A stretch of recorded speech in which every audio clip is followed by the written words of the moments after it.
Good afternoon, everyone. Happy New Year, and I hope you're having a great holiday season. My name is Rich Rollins. I'm the Collegiate Coordinator for Baton Rouge Soccer Club. I hope everybody's doing well. And we're at that point of the year where a lot of people are asking questions about recruiting and getting into colleges for the year 2021. It's been a strange year due to COVID. There are a lot of things that have happened in the college game because of COVID, and a lot of these things do impact players that are being recruited for this year based on the ability for coaches to be able to contact various players.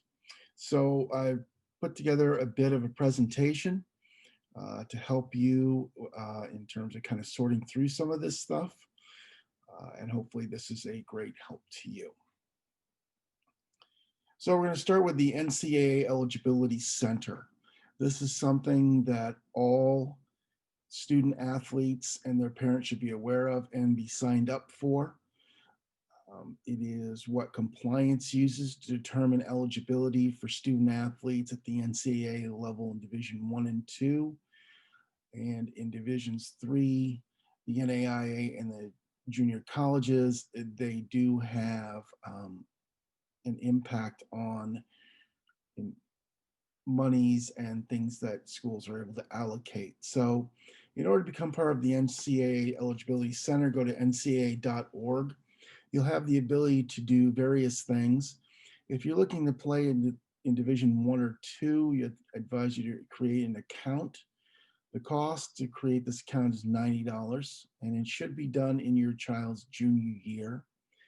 The NAIA version of this has an $80 fee. This is mostly because these schools have the ability to give what's called scholarship money to athletes in varying levels. So their compliance officers use this to help determine those monies and where they're allocated to. For Division 3, you would be encouraged to create a profile page. It's free to create, and I would also do this in your junior year. Explore the website. There are a lot of interesting things there. It gives you all the ins and outs of what the NCAA is looking for, things that you need to do as a parent, and information that's very useful for you as a parent, a student athlete. And so it's really an important part of your recruiting process, and just understanding what the NCAA requirements are. When you're exploring the website, if you want to play in Division 1 and 2 of the NCAA, take a look at the core courses and pay particular attention to those. In order to be eligible to play as a freshman in NCAA Division 1 and 2, you have to have 14 core courses that have been passed during their high school education. A lot of high schools do not know what the core courses are and how they're actually connected. So it's going to be very important to sit down with the guidance counselor at your school and talk about these core courses if this is an interest you have, playing Division 1 and 2, and make sure that the courses they have are in alignment with the core course requirements of the NCAA. And if they're not, you're going to want to be sure that those courses are covered or taken care of by the time you graduate from high school. Eligibility determinations require that student athletes submit an official school transcript. I would be doing this after your junior year as soon as possible. It's very important that you're familiarizing yourself with this particular aspect of the NCAA. The next thing we're going to talk about is what coaches are saying to you without saying anything to you. So during the recruiting process, there's a lot of ways that we interact and contact players at the high school level, and in the upper level programs or the top programs, especially in Division 1 and 2, one of the things you want to ask yourself, are you talking to the head coach or one of the assistant coaches? what most programs will have in some of the bigger programs is they'll have an assistant coach or a coordinator that goes out and does most of the recruiting for the program. And that person will probably end up being your primary contact. In those programs, when you're talking to the head coach, they're usually the closer. They're talking to you, because they really want you to be part of their program. And it's important to understand that you're in the latter stages of the recruitment process if you're talking to the head coach. Um, in some of the smaller programs, the head coaches are usually kind of a one-man band. They may have an assistant works with them, but they're doing a lot of the recruiting and contacts themselves. So it's important when you are contacted by a coach that you do the research on the school that's talking to you to kind of find out where they are and who it is that you're actually speaking to in terms of importance when you're figuring out how they see you as a player and how much they want you at the program. Another question that I would, take a look at is, did you find out about the school through the coach contacting you with a personal letter or a form letter? Um, a lot of, especially Division III schools that are smaller, will send out a form letter to athletes, whether they've actually heard a lot about them or not. A lot of that happens due to profiles from recruiting services that are out there that present profiles to these schools. And we'll talk about that in a little while, the recruiting forms and programs. So it's very important if you're getting a letter from a coach and you've never heard from them, they probably don't know anything about you either. So be very careful in terms of that. Um, if you've already had some contact and you have an association with the coach and now you're getting a letter from them, then there's a lot more legitimacy to that than in other forms. I spoke when I first arrived in one of our blogs about emails, do's and don'ts. And this is also a piece of how coaches will interact with you. It's not direct contact. You're able to contact most coaches once per week via email, but there's some do's and don'ts. Most coaches don't want, especially in an initial contact, to have a very long, drawn out email with a lot of information. Make your email concise. It's an introduction of the self, who you are. I would attach your resume to that. And again, we'll speak about that in a little bit. And just basically let them know that you're interested in the school and start a dialogue with their coaching staff. Most of the time, if you're both speaking with each other, you'll be emailing back and forth. They're going to find out about you if they're interested in having you come to their program. And if you're interested in being part of their program in your self-promotion, letting them know that you are aware of how to handle these interactions says a bit about you and understanding the process. And they're going to look at you in a different way than somebody that is sending them tons of information to almost overload them with information. And they don't need that. They want short and concise and to the point. So be aware of that when you're doing your emailing with a coach. And usually that will turn into a dialogue. Those emails will turn into a dialogue about the program and where you are, and you'll be able to find out a lot about where you are in terms of interest during those interactions. Resumes are very important. Like most professional resumes, they are highlights of who you are. So some of the things you should have on there is your contact information, academic information about how you're doing in school, including awards and activities that you're doing. Also, if you're playing also on other sports teams, especially if you're a captain or a leader on those teams as well. A lot of colleges like multi-sport athletes, because it shows a great ability to, not only in terms of diversity athletically, but in terms of how they are viewed and their interactions with the school. It should obviously highlight your soccer achievements, uh, put down everything that is relevant to highlighting you as a soccer player. Um, and then make sure that it's also limited to one page. Coaches, just like with emails, they don't want to be rifling through a 2 or 3 page document. So most good resumes cover a one page and just give the basic information. Because what will end up happening is when the coach calls you or starts emailing you, they'll start asking you about various pieces of your resume. And it's a great way to keep the dialogue going and get that moving. So we talked earlier about COVID changing the game for 2021. And, when we're talking about scholarships, scholarships are a very rare commodity.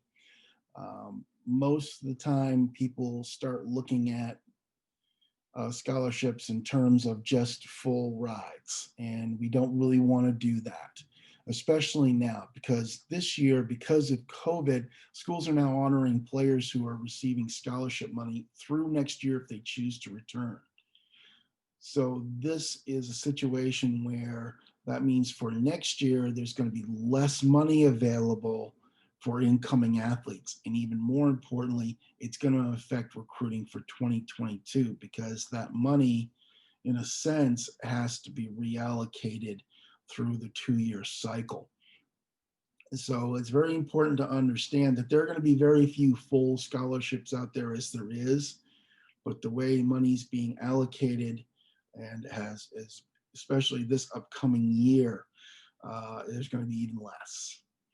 The dead period, which is the period where coaches can actively contact players directly, is now pushed back to April 1st, 2021. That means that coaches cannot directly interact or contact players. But once that does pass by, and we're hopeful that it does not get pushed to June, there's a possibility, but right now that doesn't look like it's going to happen. But once you do or are allowed to have contact, you need to be ready to self-promote. And if you are interested in the school and they're not talking to you, you want to make sure you're introducing yourself to them via resume, which we basically talked about, and a highlight video. Now, there are 2 videos that coaches usually are asking for. Most players will send a highlight video showing the good side of them and showing their best attributes. But a lot of coaches want either a half game or a full game video eventually. Maybe not right away, but they're eventually going to want one because most coaches want to see the whole player, both what they do well and maybe what they don't do so well, and things they need to continue to do to evolve as a player. So you're going to want to have the ability to have both. With that full or half game video, obviously pick one that is one of the better efforts that you've had overall, because you certainly want to present yourself in the best possible light. And also, have your coaches ready to talk about you, and any character references that will help talk about you as a person. A lot of coaches are not just looking at you, the soccer player, they're looking you as the student athlete. How are you going to be at school? Are you going to be able to handle the academics and so on? So they may not always necessarily just talk to your coaches. They may talk to other people to find out a little more information about you and who you are. Moving into self-promotion, and some of this I've taken from other colleagues that I've talked to, and some of these are my own opinions, and they're not in any order of importance.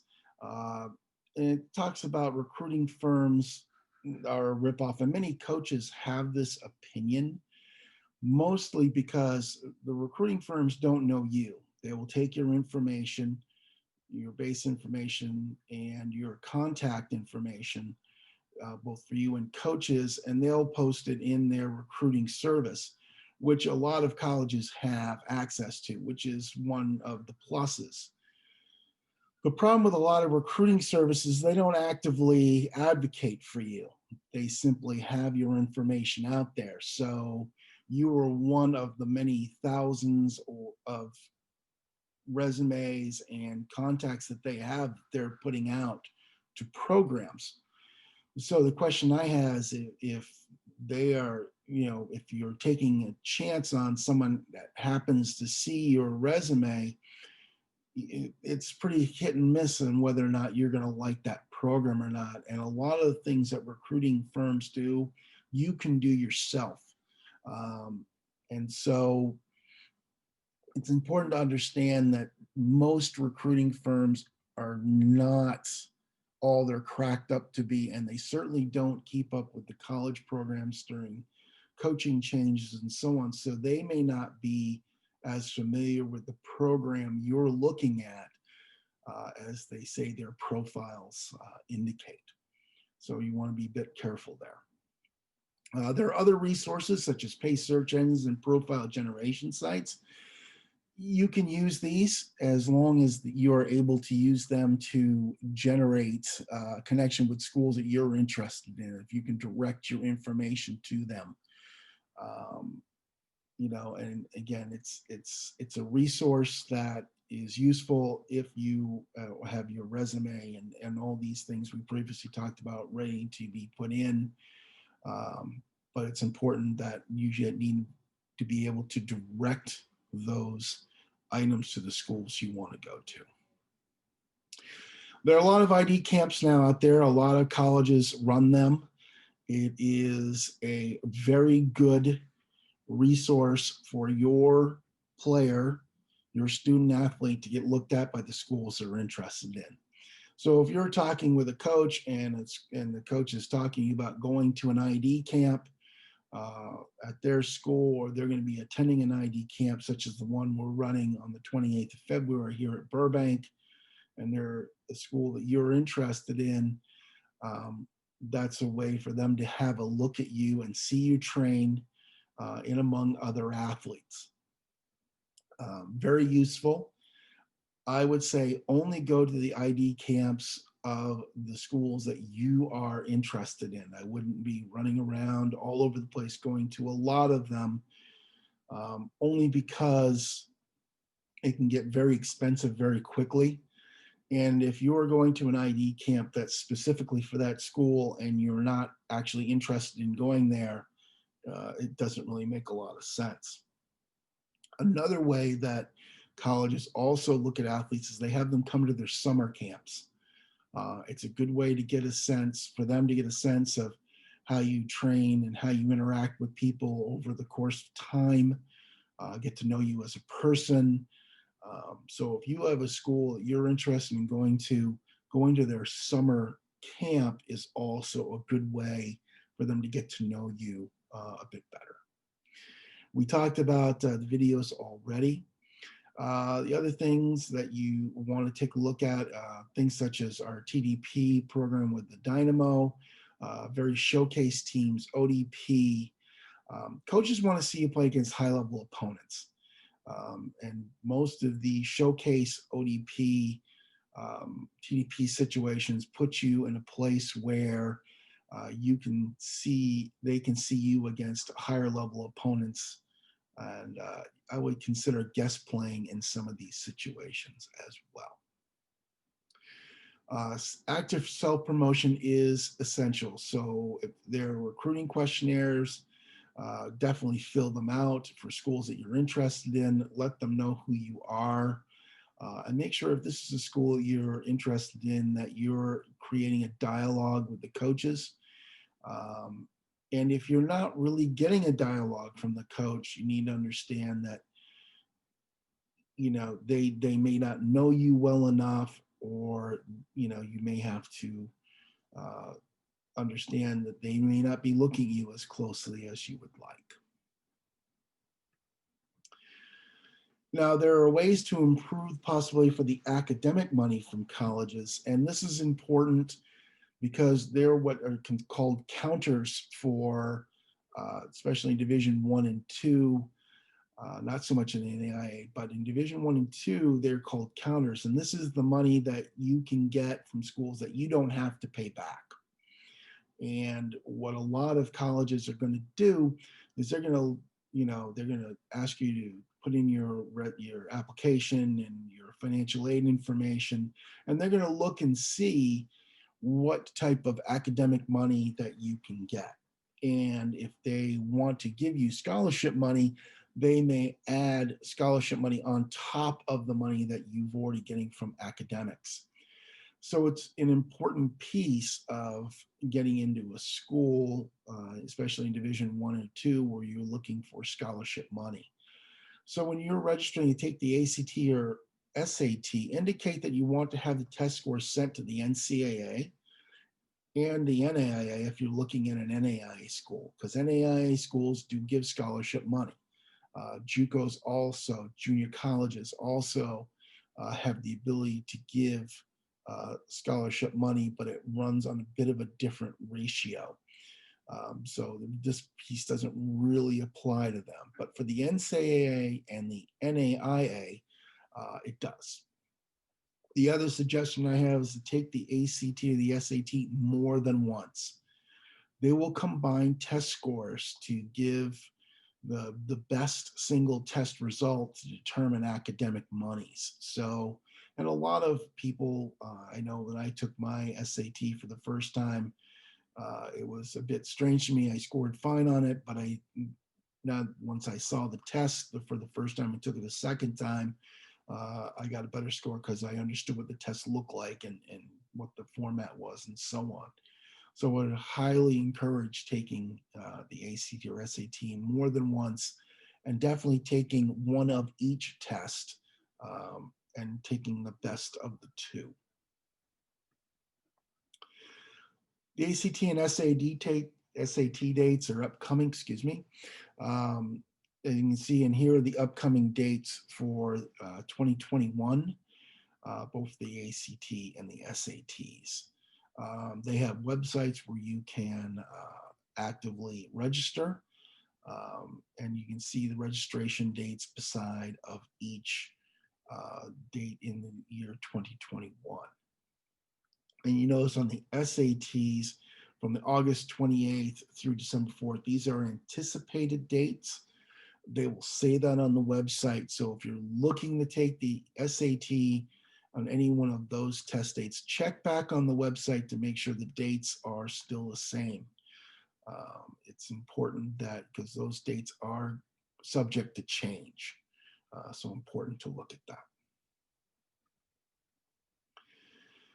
Opportunities that are available. Not all programs are fully funded and do NCAA Division 1 or 2. Some have no scholarships, some have 3 or 4, some have 5. On the men's side in Division 1 and 2, men only have a maximum of 9.9 scholarships, which, going back to the situation with the counter or the academic monies, this is why you'll see a lot of men's programs not necessarily give full scholarships.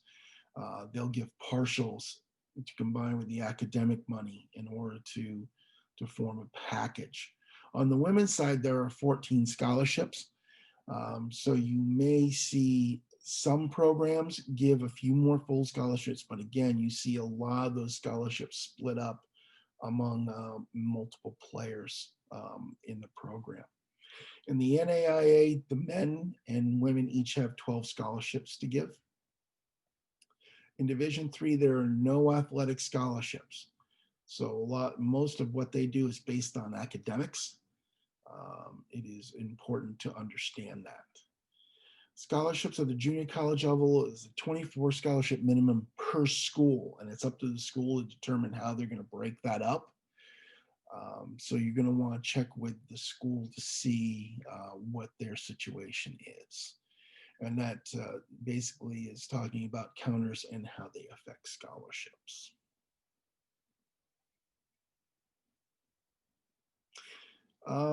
So misconceptions that people have that don't allow for the best possibilities available.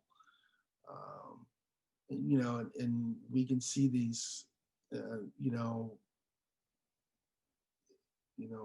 it's important to understand that if your child is doing the best they can to be the best player they can be, that's going to be noticed and it's going to be seen because most coaches are researching players and asking people about them. But, just because your player is one of the best players in the state or in the region doesn't mean a lot of college coaches are going to be looking at them. Um, Especially now, a lot of travel is limited and a lot of people are looking closer to home. So make sure it goes back to that self-promotion in terms of that. Um, there, as I said previously, there are not a lot of full rides to schools. So it's very rare in reality when someone gets a full scholarship. Most of the time, most players are not on scholarship. So understand that scholarship is something that is not a given, even if your child is playing at a high level ECNL, major league in some of these bigger leagues or ODP. It's not a given. So be very careful with that. And then the other end, the there are a lot of programs out there. So thinking that your child may not be a strong enough player to play in college is not necessarily true. There are a lot of different levels in soccer programs in this country. And, there are there are colleges where if your child's interested in playing and the school fits their academic needs, they would be able to play. Um, the last one, my child, sorry for the typo, does not have the greatest test scores to get the opportunities I'd like them to have. That's something that can be, overcome. Some of it may be summer school. Some of that may be talking with the academic institution to see what they're able to do for them.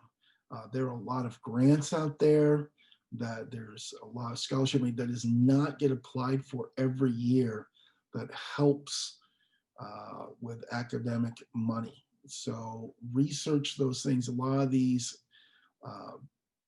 scholarships involve writing an essay to, doing some type of activity. There are ways to find academic money. So we're moving to a little different piece of this now, and I say high-level coaches look for in players, but these are things that most coaches look for in players. So one of the first things I know that when I was coaching at the collegiate level, one of the first questions as a recruiter I'd be looking for is like, do I have to babysit or keep track of this player all the time? Are they taking care of their academics? What's their character like on and off the field? Are they good teammates? Are they getting into trouble on campus? Or are they just being a good part of the collegiate community?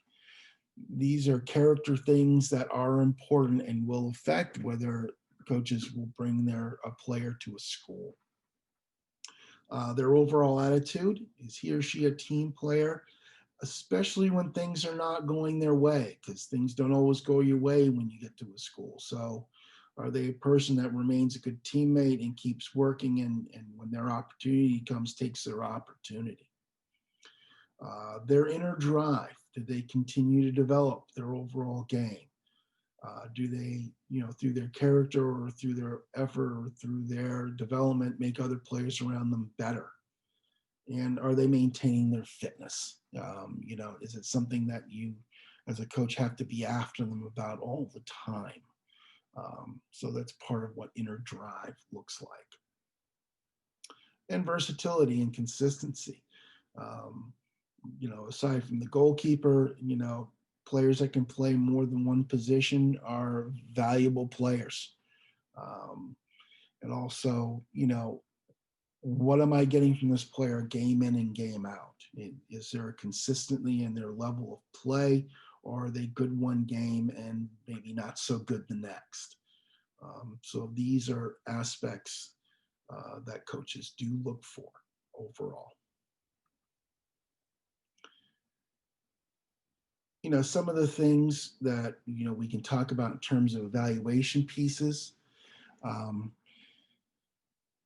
you know, we look at games, that they play with, a top level team against top level teams. We talked about either that earlier with, TDP, ODP, ECNL, their club teams, what their tournaments look like, and so on. So we look at the level of competition.